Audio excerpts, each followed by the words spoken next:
नमस्कार। हर शनिवार को अब मैं आऊंगा एक कहानी के साथ। हर शनिवार को एक कहानी, कुछ अनुभव, कुछ लोगों की जवानी। आज की कहानी में भगवान के दोस्त बने। इस कहानी में एक व्यक्ति मेले में गया हुआ था। उसने देखा कि एक बच्चा फुग्गे बेच रहा था। जब बच्चे इकट्ठे होते वहां जाके वो फुग्गे बेचता, उड़ा देता, बच्चे फुग्गे खरीद लेते। परंतु उसके पैर में जूते नहीं थे। गर्मी बहुत चिलमिलाई थी, उसके पैर जल रहे थे।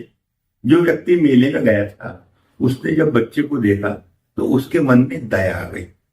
उसने कहा, बच्चे चल मेरे साथ। बगल में ही मेले में जूते की दुकान थी। बच्चे को उसने जूते पहना दिए। बच्चे ने जब जूते पहने तो उसकी आंख में हल्के से आंसू आ गए। बच्चे ने व्यक्ति को देख कर कहा, भाई साहब, बाबूजी, आपको किसने भेजा? वे आदमी ने कहा, मुझे किसी ने नहीं भेजा। मैंने देखा तो तेरे पैर में जूते नहीं थे, मेरी इच्छा हुई तो मैंने पहना लिए। नहीं बाबूजी, सही बताओ, क्या आपको भगवान ने भेजा? अरे कहना, मुझे भगवान कहां से भेजेंगे और भगवान मुझे कहां से मिल जाएंगे? कि नहीं भाई बोली, आप झूठ बोलते हो। बच्चा बोला, आप भगवान के दोस्त हो। अरे भैया, मैं भगवान का दोस्त कैसे हो सकता हूं? पर अब बार बार भगवान के दोस्त, भगवान के मित्र जब बच्चा बोल रहा था तो आदमी के मन में भी उत्सुकता जागी। तो उसने कहा बच्चे से कि तू ऐसा क्यों बोल रहा है? तो बच्चे ने कहा, बाबूजी, कल मैं मंदिर गया था। मैंने भगवान के हाथ जोड़े।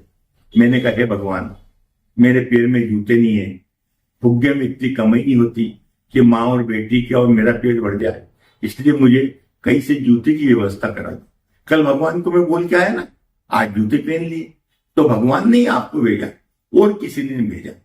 इस कहानी के पीछे सिर्फ एक बात कहता हूं मित्रों, हमारे जीवन में सुबह से शाम तक रोज ऐसे लोग मिलते हैं जो भगवान को याद कर रहे हैं, जो परेशान है। हमको मौका मिलता है उस समय भगवान का मित्र बनने का, भगवान का दोस्त बनने का। किसी गरीब की 1 महीने की फीस दे दो, किसी को मेडिकल से थोड़ी दवा दिला दो, किसी बेरोजगार को रोजगार की थोड़ी व्यवस्था के लिए चर्चा कर लो। कोई बुढ़िया रास्ता पार नहीं कर पा रही, हाथ पकड़ के रास्ता पार करा दो। छोटी छोटी बातों से हम भगवान की मित्र बन सकते हैं, गरीबों की सहायता कर सकते हैं। जरा इस दृष्टिकोण से भी विचार करो ना, आपका रोज जीवन बहुत शानदार निकलेगा और आपको प्रसन्नता रहेगी।